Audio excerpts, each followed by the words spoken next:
it's your IAM team here. I'm here with Victoria, Tabitha, and Kelsey for the latest edition of IAM in Your Living Room with Jake Hyndman Whittier, also known by his band name Something Like Kites. Before starting Something Like Kites, Jake made a name for himself on YouTube. His original account gathered 50,000 views worldwide. Additionally, he has over 50,000 total followers on Twitter. In 2011, he received widespread recognition as the 16th most viewed Canadian Artist of the Week on the website's charts. Make sure to check out his 10 original videos on YouTube, which has raised 60,000 views altogether. Be sure to also listen to his 2 self-released albums on iTunes. Welcome to I Am in Your Living Room, and thank you for joining us, Jake. Thanks for having me.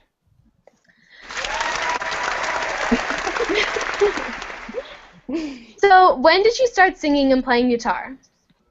The guitar a bit in high school. We had to do mandatory lessons, but it was like ding ding ding. But then so about when I started university in my first year, so I'm in business school right now. I started taking more professional lessons with my very advanced teacher. And then there's a called Acoustic Tuesdays at my local bar called the Lion. So every Tuesday we'd go up, a bunch of friends, and just play different covers and different songs or anything, and then you get a free beer at the end of the night. So I started doing that for a year or two, and then from there I started taking those songs, making YouTube videos on my original channel. So about the singing thing probably 4 years ago, but I've been in piano since I was 4 years old, so it kind of just is an ongoing process. It's awesome. Where would you like to see your music in 3 years? In 3 years? I started I started 17, 18, producing, and that, as you guys know, is more kind of electro-pop, Owl City bass, and now it's going more towards an edgy rock pop vibe. So I'm thinking in 3 years I'll be still in the pop rock, alternative pop, electro-pop genre, but probably more edgy, and everything sounds more crisp and clear. So basically more professional and more accessible to everyone. So rather than having a very poppy pop electro song, it could be more pop rock and be kind of more Maroon 5 that you can hear on the radio, versus Owl City, he's only had one song on the radio pretty much, kind of thing. Very cool. More vague. That makes sense. Have you ever seen yourself doing anything but performing? When I first started business school in 2009, my goal was just to be my own boss.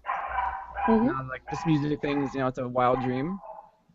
But then taking business classes and entrepreneurship classes, and I started applying it directly to my music, which all my friends who are in music, they're just in the music department.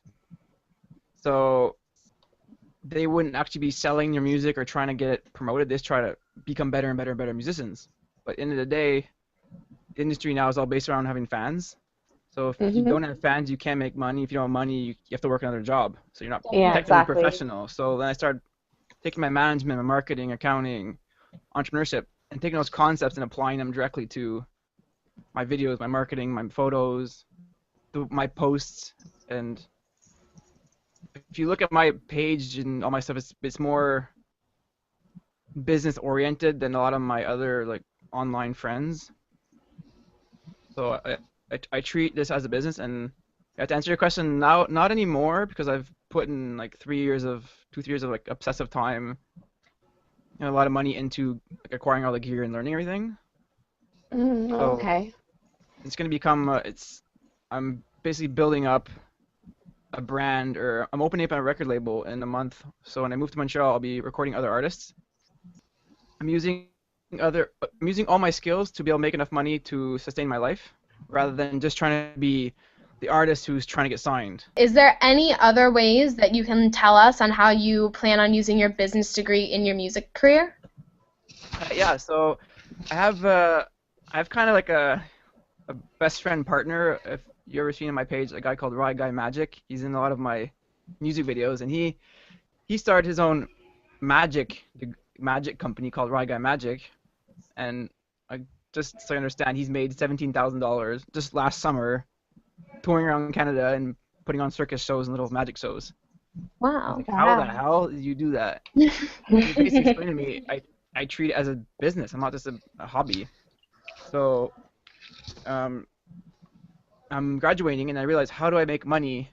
How do I make enough money to live cheaply for the initial part, but to keep all my energy and focus towards like something like kites, and which will soon be called ta-da-da-da-dum. I'm opening up a record label called Flyaway Recording and Media Studio. So that's my first announcement. And so I'm opening that up in Montreal, and what I'm doing is I'll be signing other artists to my own record label, and my record label will be hosting also myself, so I'll be one of the artists in my record label. If that makes sense? Definitely. Yeah. So what I'm doing is I'm moving to Montreal in May, end of May, and I'm setting up basically different revenue streams. So I'll have business cards. I'll be out in the town and meeting everyone in like bars and music shows and everything. And what I'll do is I'll get the artists to like come to my studio and have a meeting with them and see what they want to do, and I'll have tailored packages for each potential artist. So I can record an acoustic artist or a rapper or someone who wants to sing opera or anything. And then so I'll do video, studio. I'm finishing up a photography degree also.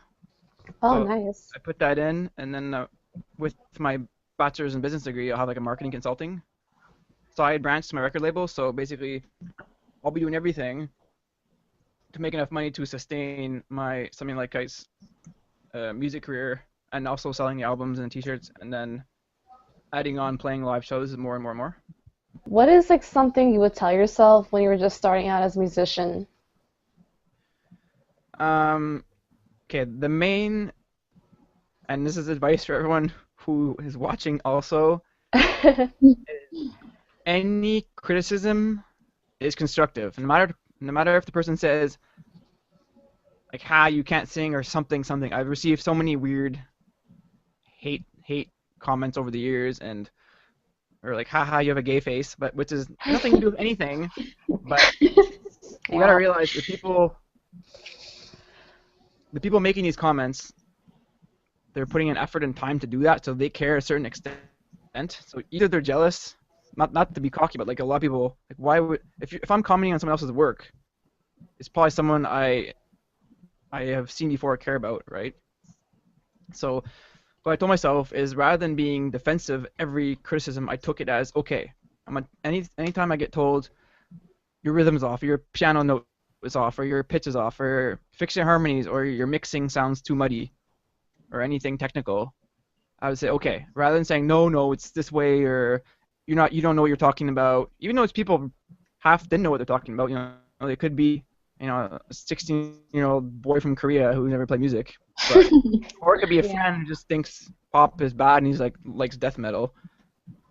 As long as you can take any single criticism and tell yourself, like, don't become associated too much of your music and hold on to it. It's out there, and anything you can get back as feedback is to go back and practice and like work your butt off in order to enhance that. What are you currently working on? Okay, so I just put out my third album about a month ago, and also business tactic, I decided not to put anything online. So as you know, my third, apart from one video that you can find called "Seen You Before," that's on YouTube, and one demo called "I Would." Or not demo, it's the song that's out there to promote the album. I didn't decide to put anything online. And what I've been doing is I've been mixing. I'll sell the third album, but anyone who buys the third album, it comes signed CD. The CD comes signed, and I personalize on each CD to the fan. So what I've been doing is all the fans will write me what their specific dream is. So let's say the fan writes me, okay, I want to become a veterinarian, right? And since I've become very good at breaking down problems, I'll write on the CD itself, dear Becky, she wants to become a vet. What does it take? It takes consistent hard work every single day. You got to make sure you're organized. You got to make sure you're prepared, and there's like no slacking off, right? And she said, okay, I want to get into vet school. I know nothing about veterinarian school, but I know how to get to goals. So I'll give her advice. Okay, contact the veterinarian school like 2 years in advance and ask them, what do you guys need for me to become in your school in 2 years? So she's still in high school. So if I'm giving fans basically ideas and tips to like accomplish their own dreams. So that's kind of what the system I'm in right now. Since the album is out, I shoot always music videos here and there. Like I'm shooting one tomorrow called "Do You Remember," and that will be out probably another week. But right now, like I said, I'm really focused on like selling the album. So we saw that you recently made two big announcements on Facebook. One is about the launch of your own record label. Can you give us some more details about that? And can you also give us some insight about what kind of bands or musicians you'd wish to sign? Okay, great. Yeah. So the title will be Fly Away Recording and Media Studio. So the Fly Away connects to my Something Like Kites. So what I had to do over the last 3 years is I went from a little MacBook just making covers to like a full studio setup and a full music video, like production setup. But just to learn video and photography, like on your camera you have an auto function, but the auto function does not give a professional quality. So like I just took a photography class to add on a record label and for the videography and the cinematography. So what I'll be able to do is offer in my record label complete tailored studio productions. Let's say you want to get an acoustic song recorded. You come over and see me, and we'll just chill and talk for like 20 minutes. And we'll see, okay, try to find your exact sound, who you want to sound like. You'll show me different songs of other people. Are your lyrics done? Is your song completely structured yet? Is it all written out? If a good yes, and we'll try to we'll fiddle. And then I kind of see, okay, it'll take 3 hours, it'll take 5 hours, and I'll propose like a certain price scheme or package. And since I have no employees or overhead to pay, any profit, I get straight profit, so I can charge like 10, 15, 20 bucks an hour versus the studios would charge 50. Because if you go get acoustic song recorded at a professional studio, they'll charge you 50 bucks an hour. But 3 hours later, you're $150 poorer for one song. So but they have to pay lighting and like 4 people work there and the janitor. So what I've been doing is setting up the cheapest way to offer the best quality. So when I'm in downtown big city, I can, and since I'm bilingual, anyone in Montreal, I can get all the French people and all the English people, and offer them like a tailored package with the motto of, I'll find the perfect sound you want. So the second announcement that you made was regarding the live shows coming in June. Are these live shows going to be remotely in Canada, or are you going to travel worldwide? Okay, so yeah, for that, basically I have my friend again, Rye Guy Magic, who, thanks for him, he is like a genius at getting shows, and like who hires circus acts and musicians, but he's gotten the biggest shows, and he's headlining in Ottawa on Canada Day last year, and he's gonna be doing a big escape artist thing downtown Ottawa this summer, in Guinness Book of World Records, and right now with him we're currently planning my whole live show. So rather than just I'm kind of mixing up my whole show and like making, because you've all been to shows, but let's say like shows are all planned out like a skit, like a big act. So the artist knows their set list. They know what light comes on when and what joke to tell before what song. If Ed Sheeran's talking about prostitution, well then he's gonna play the 18 next. It's a whole system. So right now I'm taking my 3 albums and finding the best songs and see which song works where. Because you don't want to have just 5 acoustic songs in a row and then 10 electro songs and 1 rap song. You gotta have it all like a good flow. So what I'm doing now is figuring out how to play my studio masterpiece thick production by myself and have it be adaptable. So if, for example, my friend Riley can come drum, he can come drum on it. But if he's not available, I can still play the show. Or if I have a guitarist come on, or I have a pianist come on, or I have a girl just comes and plays, comes sings backup harmonies. So I just got my new MacBook Pro, so I can now bring everything in my studio and bring that live. So my show will be basically, I can do everything now. So I'll have like an acoustic song start to set off really quietly, and then lights will come on with big drums, big production, and I'll be at the piano with a microphone, and maybe a girl come on do backup harmonies, and the whole show will be kind of a progressive roller coaster like that. So I'm moving to Montreal in May. So eventually I could do like a 30-day tour down the East Coast of the States, and then maybe on the West Coast on the middle. I'm kind of like play it safe right now. I'm trying to figure out now more to keep my fans like localized, because at the beginning I was kind of marketing all across the world, but that doesn't work for a tour when you have fans in New Zealand, Australia, and everywhere. So I'm trying to focus on Canada and New York, Canada and the States right now. Okay, so can you perform your song for us? So this is called Bella, and it's from my first album, and it has a music video on YouTube, and I had long hair. Okay.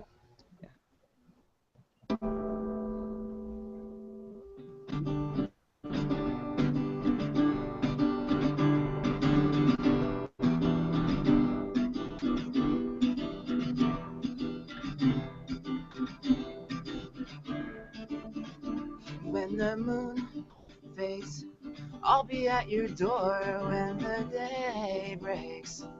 I'll be home for sure when the light is on, guiding me to you.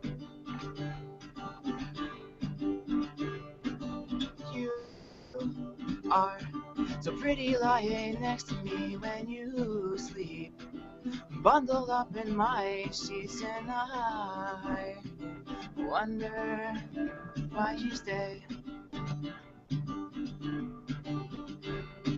'Cause I've done wrong. I've waited for so long, and everyone tends to leave. I'll follow you until you start to believe. Will you be my queen, girl of my dreams? If I start to slip, will you catch me? Catch me if I fall far away, far away, far away. Would you be my queen, girl of my dreams? If I start to slip, will you catch me? Catch me if I fall far away, far away, far away.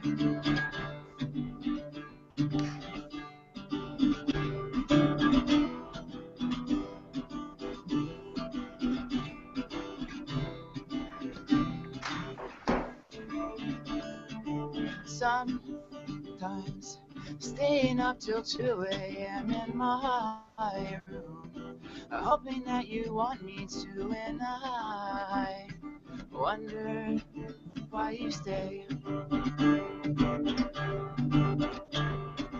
When I never know what to do, and I feel that my life is missing you, like a little boat lost at sea. So I've done wrong. I've waited for so long, and everyone tends to leave. I'll follow you until you start to believe. You'll be my queen, girl of my dreams. If I start to slip, will you catch me? Catch me if I fall far away, far away, far away. You'll be my queen, girl of my dreams. If I start to slip, you catch me if I fall far away, far away. Yay! That was so good. That's Thank you awesome. so Give it a much. That was amazing. Well, that was great. We loved that. Thank you so much. So now I think we're gonna ask some questions about fashion. So from your perspective, how do you describe fashion? Basically, me has to be kind of, well, I'm in in a transition period. So now I'm more on like staples that kind of can last no matter how old you are. versus when I was in high school, you're like wearing like t-shirts with dragons on them and like, big logos. But now, if you see me, I'm more, like black t-shirt, my Ray-Ban glasses with like, it's kind of classy and like a classy edgy that if you look back at 2 years later, you won't be like, what the hell was that, It's trendy, but trendy in the sense like a sustainable trendy. Does anything in particular inspire your fashion sense? A lot of other artists for sure. I kind of see what other artists are doing, and I kind of pick and choose and make my own kind of look, I guess. I'm not like a copycat of one specific artist or I don't know, but I kind of mix a bit of. I have some flair from like skateboarding and snowboarding. I mix into my music image. I'm kind of mixed between skateboarding, snowboarding, like the edgy leather coat rock star guy, and the fitness gym world that I'm starting to like more and more. So I kind of mix that all together, I guess. Awesome. Okay, so now it is time for some fun questions. Yay! What's your favorite TV show right now?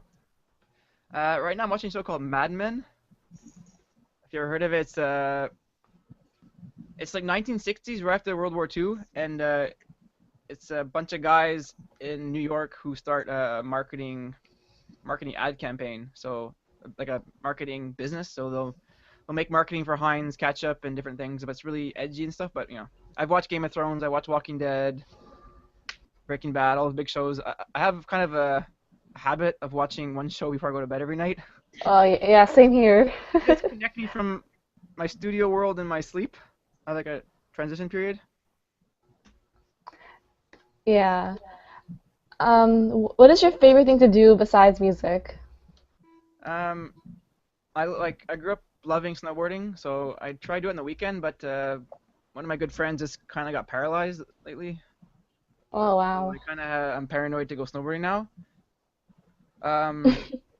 It sounds weird. I used to when I first started going to the gym and just running outside and training in general. It was like I always felt like, oh, I gotta go to the gym, I gotta train. It felt like a job. But now, if I'm in my studio or working on stuff, or I get kind of like antsy, and like I just love being in the gym with my friends and like doing that. I like to go out a lot. I used to go out and maybe a bit too much, but now I kind of have a balance between like going out with my friends, doing activities, and keeping my professional career a priority. What's your favorite musical icon? I'll probably say Ed Sheeran because to me he's the best balance of everything. He has like the great live skills and the guitar, and he can sing.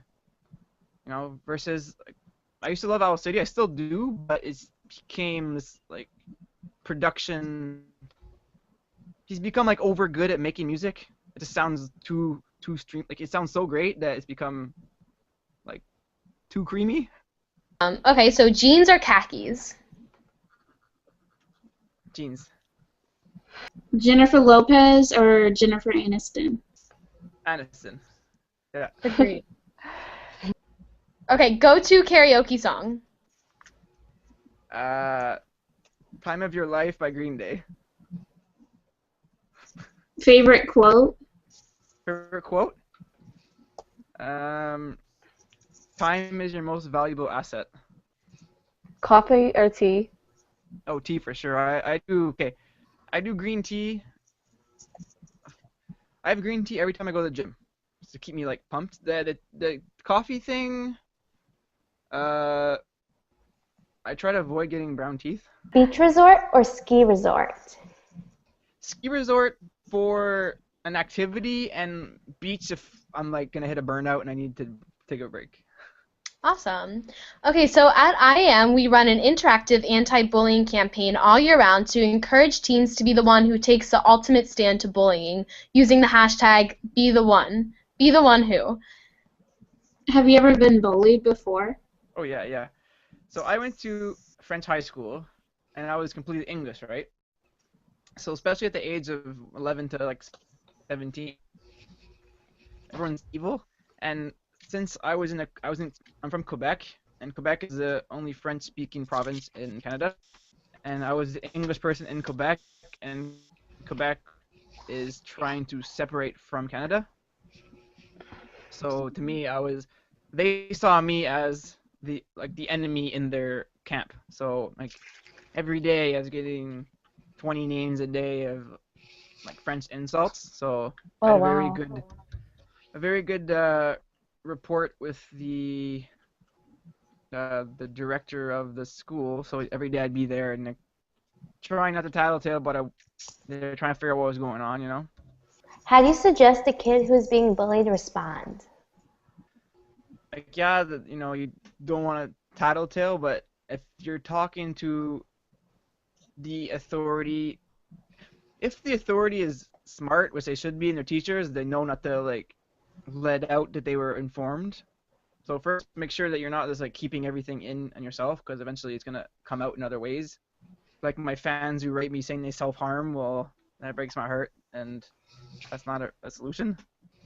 Secondly, is to make like I always bring it back to following your passion. But once you find something you're passionate or like, and you really do it all the way, if it's horseback riding or hopscotch or drawing or anything, you'll meet people who do the same thing, right? So you'll develop a group of friends, this immediate connection if you're doing something you love with someone else that loves the same thing.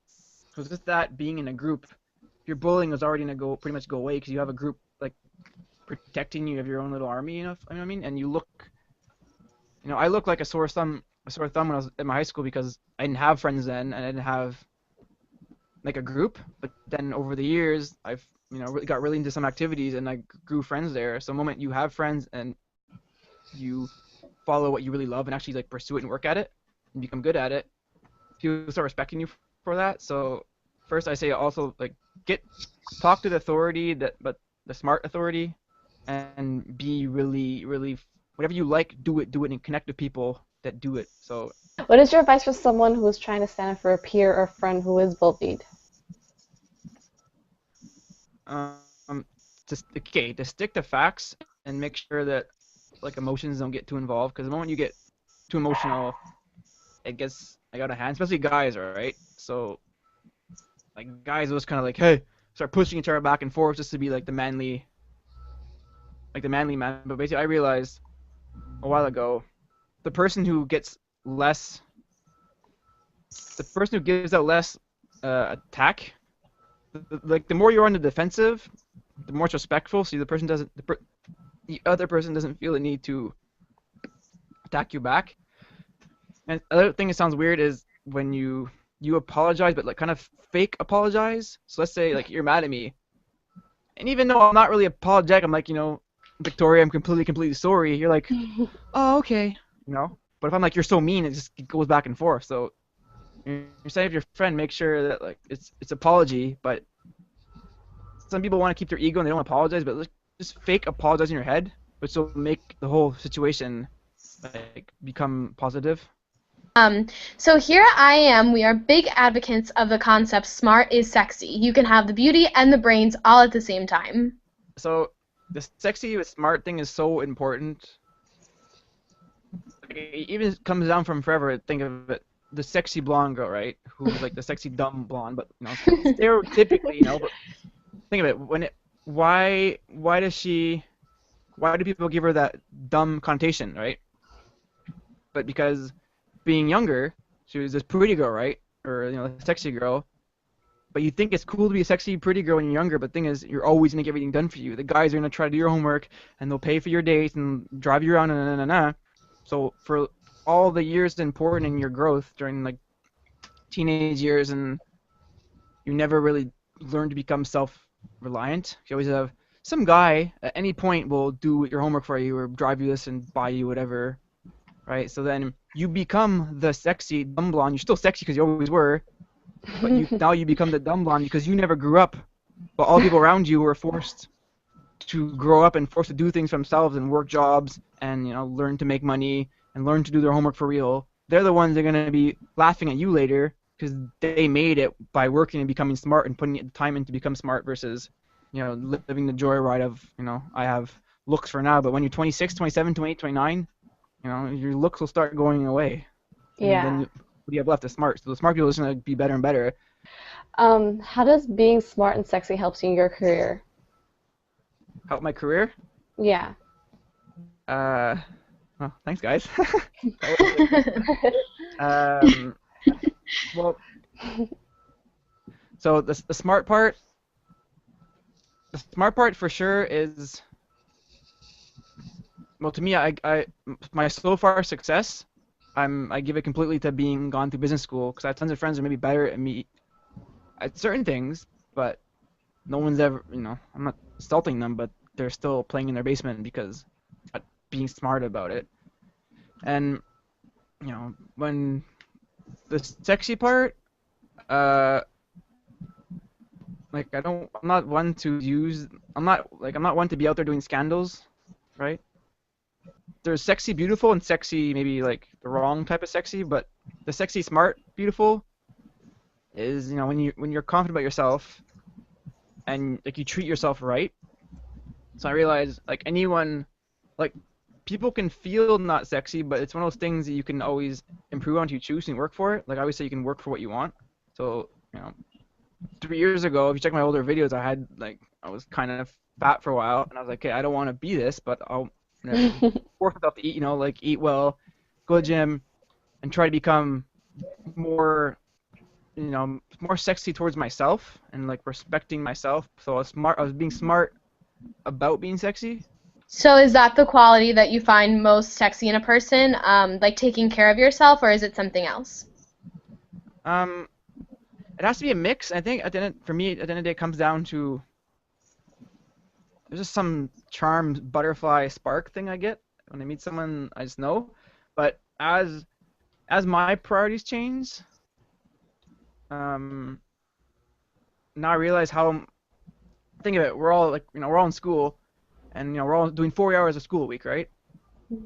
Or 50 or how many you put in with your homework. I was like, how come I'm putting 50 hours in my brain, but I'm completely neglecting my body, right? And I have friends that are older, and it just feels that they regretted not treating themselves well, or they drugs and too much alcohol and whatnot.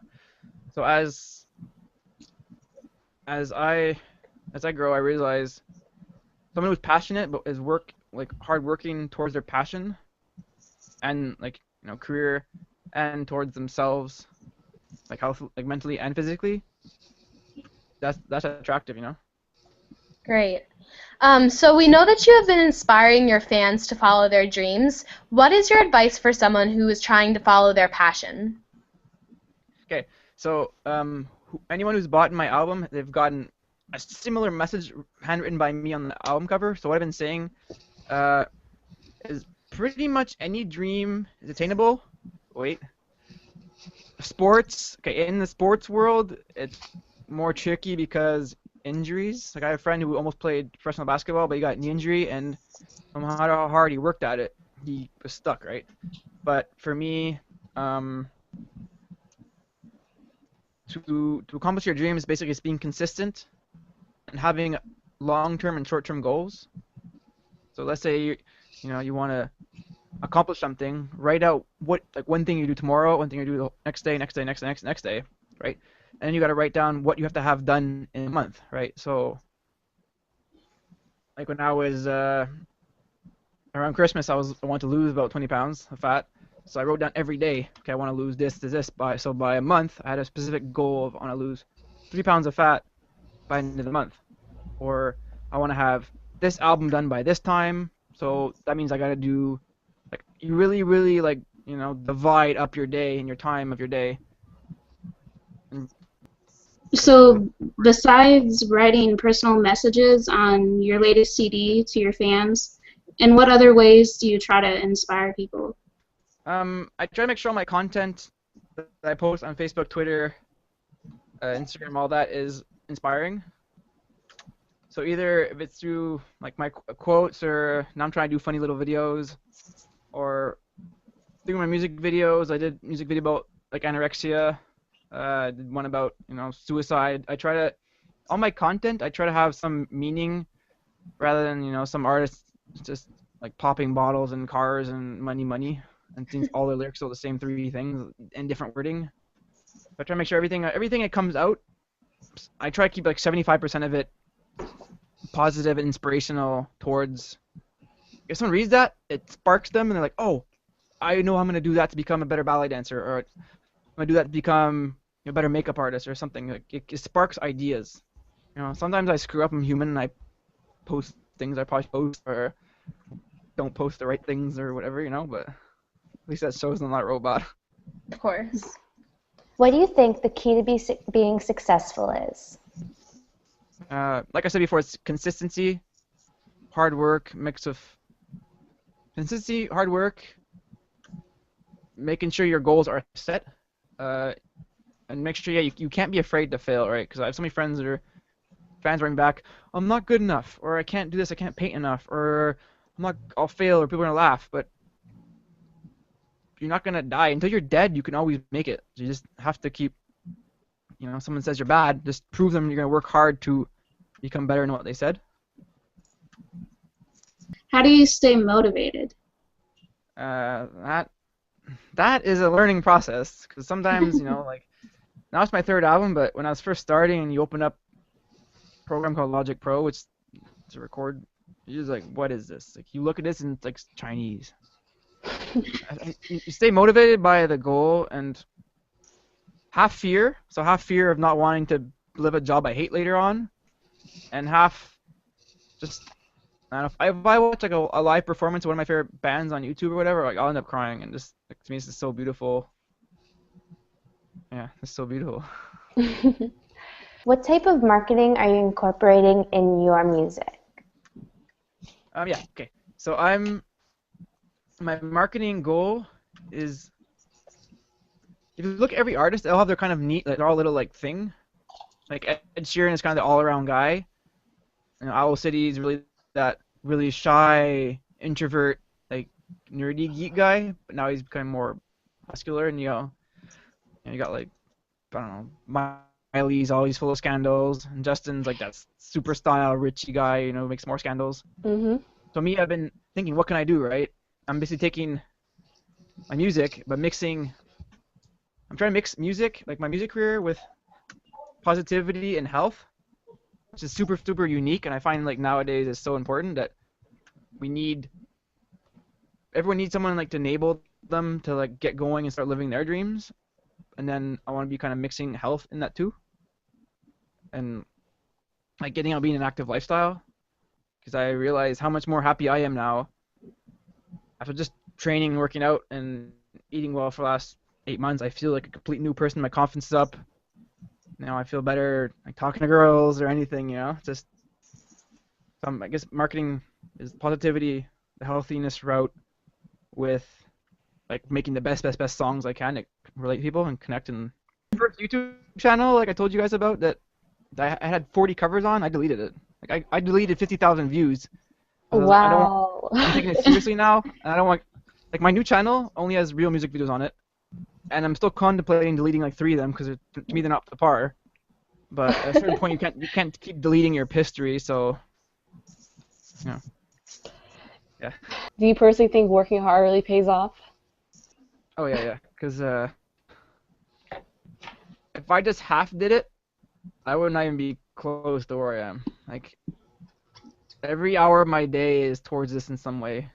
Going to the gym for marketing, doing these interviews, writing albums, goes on forever. Yeah. Non-stop. I don't treat it.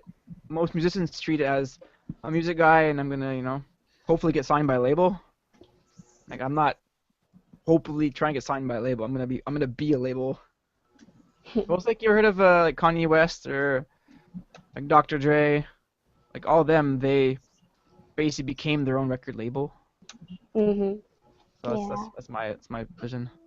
Great.